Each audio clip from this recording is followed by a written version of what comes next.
I got the email just after lights out. We were in Kuwait, mid-July, 109 degrees at midnight, the air thick and stale inside the canvas barracks. I was halfway through a bottle of warm water, trying to cool down before bed, when my screen lit up. The subject line read, "Let's be adults about this." That phrase alone told me everything I needed to know. I clicked anyway. There it was, a cleanly formatted PDF attached to a 3-sentence message from Mark, my husband of 12 years. He'd filed for divorce. He'd already emptied our joint checking account. And he'd moved Chloe, his friend from work, into our house in Olympia. My name, Captain Eliza Harper, U.S., Army Medical Corps, was printed at the top of a document that ended everything. I didn't scream. I didn't cry. I closed the laptop gently, placed it on the makeshift plywood shelf beside my cot, and stood up. The barracks were quiet, save for a few murmured voices from the card table near the back. My boots were unlaced, my undershirt damp with sweat. I walked to the communal showers, turned the water on cold, and stood beneath the stream like it might wash away the betrayal clinging to my skin.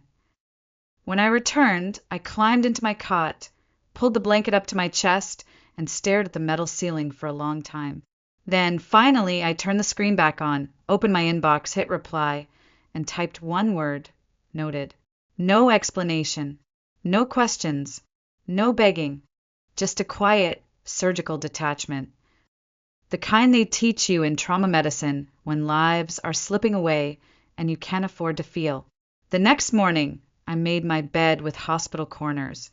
I brushed my teeth. I suited up and reported for rounds at the base infirmary.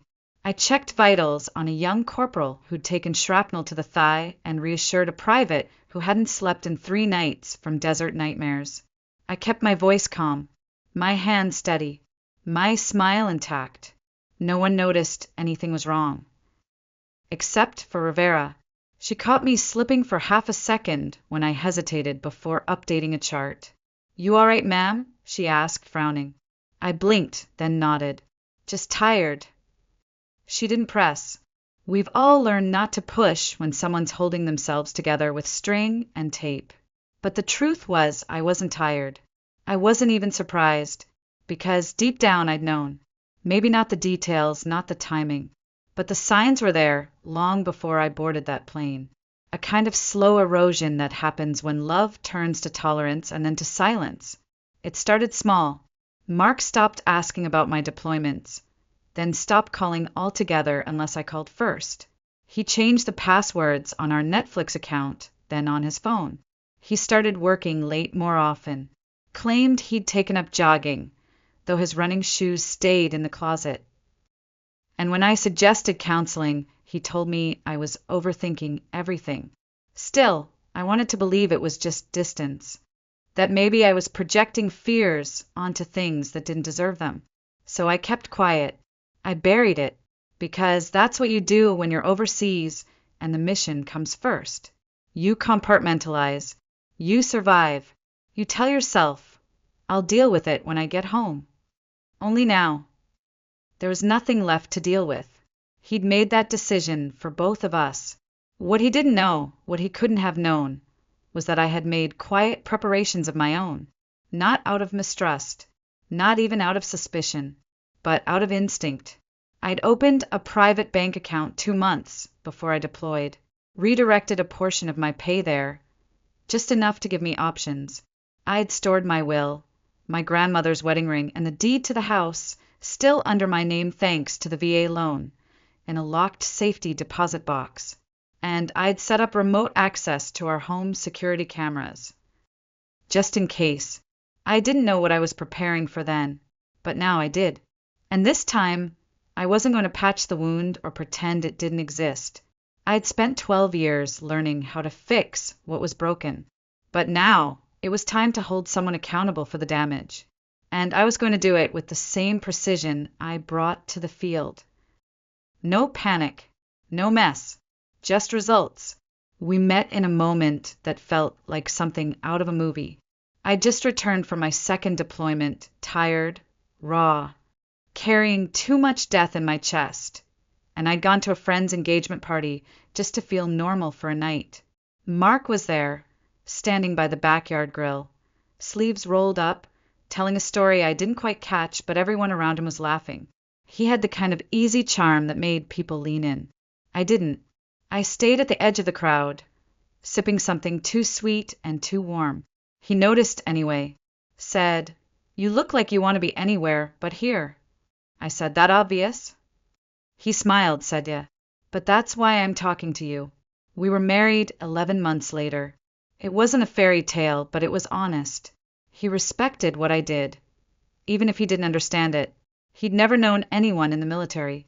His father was a high school principal. His mom ran a floral shop. Mark worked in city planning, safe, grounded civil.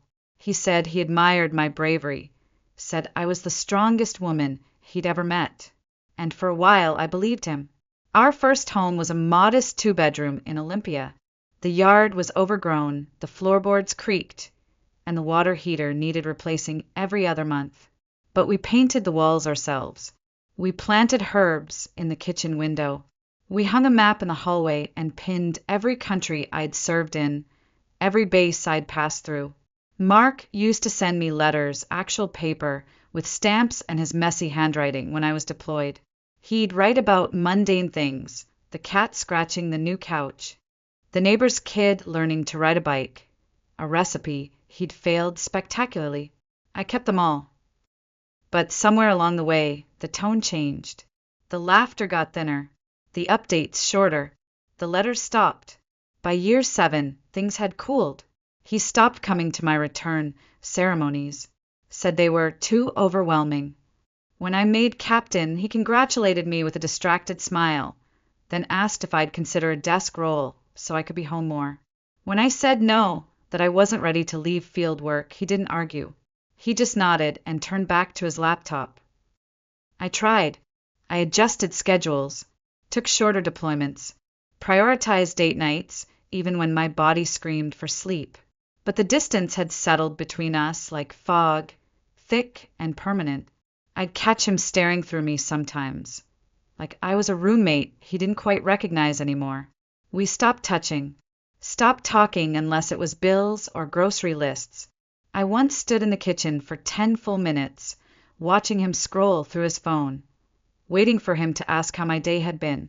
He never looked up. Then came Chloe. At first, it was just a name, a co-worker, a woman from the office who helped with projects late into the night. He mentioned her in passing, always with a chuckle. "You'd like her," he said once. "She's smart, funny, doesn't take crap from anyone." I didn't say anything, but my stomach turned in a way I couldn't explain. Then came the late nights, the password change on the home Wi-Fi, the second toothbrush in our bathroom, supposedly for guests. I told myself I was imagining things, that maybe I was paranoid after too many months away, too many hours of silence. But deep down I knew. I once asked if he wanted to come with me on a base visit, just a short weekend, families allowed. He laughed, said, "That's your world, Eliza. I don't belong there." Maybe he was right. Maybe he never had. Maybe I'd been trying to build a life with someone who only loved me when I was fragile, not when I was strong. The night before I deployed to Kuwait, I stood at the airport in full uniform, backpack slung over one shoulder. Mark hugged me goodbye like he was embracing a colleague. No emotion, no urgency, just a polite pat on the back and, "Take care of yourself, okay?" I remember looking over his shoulder at the departure board, thinking, this is the last time he'll ever touch me. I was right. 2 weeks after that email, I got another notification. This time from the banking app I'd almost forgotten was still linked to my old account. I was grabbing lunch at the mess hall, half listening to someone complain about sand in their boots, when my phone buzzed. Withdrawal, $92,000. My hand froze around the plastic fork. I clicked into the app. The joint checking account showed a balance of $14.37. The savings account One we'd built together over a decade was gone. Every cent. I stared at the numbers, unblinking. Then I got up, left my tray untouched, and walked out into the blazing sun. That evening, I called the bank from the secure call center. The rep was polite, robotic. Said the withdrawals had been happening gradually, small amounts at first, starting the day I deployed. Then larger transfers funneled to an account I didn't recognize. One of them had Chloe's name attached to it. The rep didn't say anything more, but I could hear the hesitation in her voice. The shame. I ended the call and just stood there in the fluorescent-lit hallway, surrounded by the faint echo of chatter and laughter from other soldiers calling their kids, their spouses, their parents. They had homes to return to, people waiting. And me? I had a man who emptied our accounts and moved another woman into my bed. That night, I didn't sleep. I logged into our home security system, a detail Mark had clearly forgotten I could access remotely. It took a few minutes to buffer the footage, but when the screen loaded, I saw it. A red pickup truck parked in our driveway. Chloe stepped out first, her hair tied up in a bun, holding the leash of our dog, Charlie. My dog, the one I rescued from a ditch in Kandahar. Then came Mark in his pajama pants, holding the mug I bought him for our 3rd anniversary, the one that said "World's okayest husband." He handed it to her and she laughed. They walked inside together like they belonged there. I watched as she wandered through my kitchen, opening drawers like she'd always known where everything was. She sat on the couch I picked out during a PCS move, legs curled under her, scrolling through her phone while Mark made popcorn in the microwave I bought on sale at Target. During deployment number 3, when he forgot our anniversary and I sent him a care package to remind him. And then he kissed her, right in the center of my living room. My living room with the crooked bookshelf I built, the yellow lamp from my grandmother, the Afghan rug I bargained for in Kabul. Something inside me cracked, but not in the way people expect. It wasn't rage. It wasn't even heartbreak. It was clarity. Cold, sharp, surgical. I closed the feed. I sat on the edge of my cot. I opened a notebook I kept beside my bunk and began to write. 1. Call Dana. 2. Check Virginia loan terms. 3. Access deed documents. 4. Contact JAG friend at Pentagon. 5. Retrieve storage key. 6. Secure pension accounts. I wasn't falling apart. I was drawing a battle plan. Because Mark thought I was thousands of miles away, helpless, blind, and too far gone to fight back. But what he didn't understand was, I don't need to yell to make someone bleed. I just need to be quiet long enough for them to hang themselves. I called Dana the next morning before sunrise. She picked up on the second ring. No hello, no preamble. Just, tell me everything. I did. The email, the money, the footage, the fake domestic bliss unfolding in real time on the other side of the world. When I finished, she was silent for a beat. Then said, "We'll need documentation. Lots of it. And if he touched the house, we go scorched earth." I said he wouldn't be that stupid. She replied, "Oh, honey, he already is." That same day, Dana pulled my home loan records using my VA credentials. 30 minutes later, she called again, her voice a half octave higher. "There's a new mortgage on the house," she said. 3 months old. Someone refinanced it and pulled out over $340,000. My stomach twisted. That's impossible. He can't do that without you're the sole loan holder, which means your signature is required. Exactly. Then he forged it, she said flatly. It's not just theft now, Eliza. It's federal fraud. She emailed me the documents. There it was, my name, scrawled in a shaky imitation. The middle initial was wrong, the slant too steep, but to someone skimming it could pass, especially if they wanted it to. Next came the name Brian Shaw, the real estate broker who processed the refinance. Dana knew the name. He's been investigated before, she said.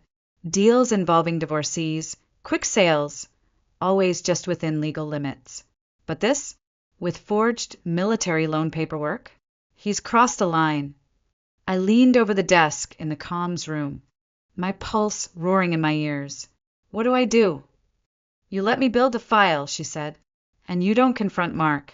Not yet. We need him to feel safe, untouchable. That's when people get sloppy. That night, I checked the security footage again. A new car in the driveway. A man in khakis with a clipboard walking through my kitchen like he was conducting a showing. Mark followed him around, pointing out things. Chloe lingered in the background, giggling, barefoot, sipping wine from a glass I recognized from my wedding registry. I turned up the audio. Mark, we were thinking listing at 470. Open to 430 if they come with cash. Man, I've got a buyer in mind. Fast deal. No inspection. Chloe, can we be out before Christmas? Mark, easily. They were planning to sell my house. I sat frozen for a long moment, then clicked into the security settings and downloaded the full clip. Forwarded it to Dana with the subject line, "They're moving fast."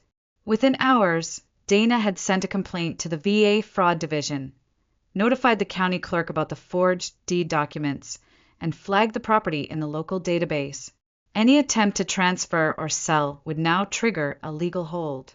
We weren't just documenting anymore, we were boxing them in. That night, Mark texted me for the first time since the email. "Can we talk? Just want to clear the air." I didn't reply. 2 hours later, "There's been some confusion with the bank. We should sort it before lawyers get involved." Still nothing. Then the call. I let it go to voicemail. Lizette. Ooh. "I don't know what you're hearing, but Chloe and I are trying to do what's best for everyone. We're not trying to hurt you. Please don't make this harder than it has to be." I stared at the screen for a long time, then deleted the message. He wasn't trying to hurt me. He just didn't care if I was hurt. There's a difference. And that difference, it's what turns heartbreak into resolve. 2 weeks later, I stepped off a red-eye flight at SeaTac under a fake last name and a hood pulled low. I didn't tell a soul I was home. Not my commanding officer, not my neighbors, not even Dana. I went straight to a cheap motel 15 minutes outside of Olympia, checked into room 214, and sat on the edge of the bed for a long time, just listening to the silence. I hadn't been in Washington in over 6 months, but the air still smelled like wet pine and distant salt, the kind of smell that used to make me feel grounded. Now it just made my skin crawl. I wasn't home. I was behind enemy lines. The next morning, Dana and I met at a rundown diner off the freeway, where the coffee came in chipped mugs and the waitress didn't ask questions. She slid a folder across the table, thick with copies, signatures, timestamps. "This is everything," she said. "Loan records, forged signatures, emails between Mark and Brian. And this," she pulled out a document with a yellow tab. "It's a tentative sale agreement. They were going to list next week. Buyers already lined up. A cash deal, no contingencies." I scanned the names. Brian Shaw, listing agent. Chloe Spencer, co-signer. "Wait," I said. "Spencer?" Dana nodded. "Chloe's full name. Turns out she's listed as a business partner with Brian in 2 previous sales, both involving recently divorced military spouses. So it's not just Mark. It's a pattern. A very profitable one. We didn't confront them. We didn't warn them. We watched. That afternoon, I parked down the street from my own house. A rental SUV with tinted windows. Dana beside me, laptop open, security camera feed on screen. I sipped lukewarm gas station coffee, while the people who betrayed me wandered through what used to be my life. At 9:17 a.m., Chloe left the house wearing yoga pants and sunglasses, heading toward Riverfront Park. She thought I was going to meet her there. A decoy text Dana had sent from a burner phone. At 9:26, a gray Lexus pulled into the driveway. The logo on the door read Shaw Realty. Brian stepped out, briefcase in hand. Mark greeted him in my sweatshirt. They shook hands. Interior's ready? Brian asked. Yep, Mark said. Cleaned it up yesterday. They entered the house. The front door closed. The cameras, internal and external, recorded everything. Dana clicked into the feed and turned up the volume. Brian, will list at 470. Buyer offers 420. We close in 10 days. Everyone walks happy. Mark. And no trouble from the wife? Brian laughed. They never push when they're in uniform. Deployments keep them too busy to fight back. Mark shrugged. She won't even know until the ink's dry. Chloe's voice, faint in the background. Let's just make sure this one's clean. I don't want heat. Brian, relax. You're practically a pro at this point. Dana hit record. Then she picked up her phone and called Agent Marissa Patel, lead investigator at the FBI's Financial Crimes Unit, who'd been quietly watching the case for 2 weeks. Now, Dana said. 17 minutes later, a line of unmarked black SUVs rolled down the street. I watched from the rearview mirror as agents in windbreakers moved in formation, like a dance we both knew well. I didn't blink when they knocked on my door, and entered without waiting. 3 minutes later, Brian Shaw emerged in cuffs. Chloe followed, looking pale, barefoot, phone still in hand. Mark came out last, hands behind his back. No shoes, no swagger, just a man whose world had cracked open and was still falling. My phone buzzed. Patel, we got them on wire fraud, mortgage fraud, conspiracy. It's airtight. I typed back one word, good. Then I leaned back against the car seat, closed my eyes, and exhaled for what felt like the first time in months. By the time I arrived at the field office later that afternoon, the agents had already processed the first round of interviews. Brian had lawyered up immediately. Chloe cried. Mark said nothing. Agent Patel and her partner, Agent Donovan, met me in a quiet conference room lined with government-issued chairs and too many ceiling tiles. They were professional, thorough, and above all, calm. Your case ties directly into a larger pattern we've been building for months, Patel said. Shaw and Spencer, Chloe, have done this before. At least 4 times that we can prove. All women, all military, all overseas when it happened. I felt sick, not just for myself, but for them, for the other women who got no warning. No security cameras, no Dana. Mark hadn't just broken my heart. He'd joined a pipeline built on targeting women like me, women trained to fight enemies in uniform, but not betrayal in their own beds. Where does he stand? I asked quietly. Donovan glanced at the folder in front of him. He may try to claim ignorance. Say he was manipulated by Chloe and Shaw, but the financial trail is tight. His name's on the forged signatures, the bank transactions, the emails. And the footage seals the deal. He bragged about the deal being clean. He dismissed your authority like it was a joke. I swallowed. So what happens to them now? Patel leaned forward. We're recommending federal charges. Wire fraud, conspiracy to commit mortgage fraud, identity theft, and attempted sale of property under false pretenses. Shaw will go away for a long time. Chloe's looking at years. And Mark. That's where we need your help. I stiffened. What do you mean? We can charge him with the full list, she said. But the court will look to you, the victim, when determining how far to go. If you want to press for maximum prosecution, we will back you. If you prefer to settle civilly, keep it quiet, protect your name. That's an option too. I stared at the manila folder in front of me. His handwriting. My forged signature. The sale agreement he tried to sneak past while I was patching up bullet wounds on the other side of the world. Can I get my house back? Yes, Patel said. We've frozen all assets related to the fraudulent refinance. The title will revert fully to you. And the money? Donovan nodded. We've traced most of it. What wasn't spent will be returned as restitution. including your original joint funds. I gave a dry laugh. So I get to keep what was mine in the first place. Patel offered a faint smile. That's how justice works. Slowly, but surely. I took a deep breath. Then I want this. All of it. Restitution. Full rights to the house. Pension untouched. And I want him to sign a full confession, admitting what he did. That's my condition for not pressing federal charges. Patel nodded. We'll make it happen. 2 weeks later, Mark sat across from me in a mediation room. He looked older, smaller, like someone had drained the ego from his bones. He couldn't meet my eyes, couldn't say my name, just sign the papers and push them back like a man brushing dirt off his hands. I didn't gloat. I didn't smile, because it wasn't about revenge anymore. It was about release. I left the building with the final decree in my bag, the keys to my home restored, and a signed confession that would prevent Mark from ever touching my pension, my equity, or my peace of mind again.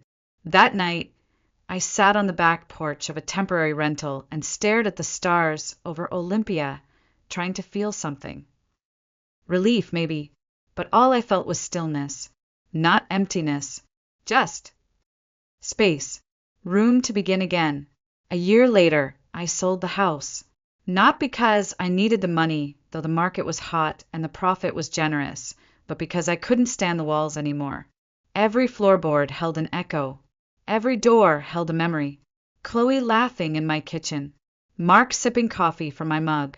The silence of betrayal lingering like the smell of smoke long after the fire is out.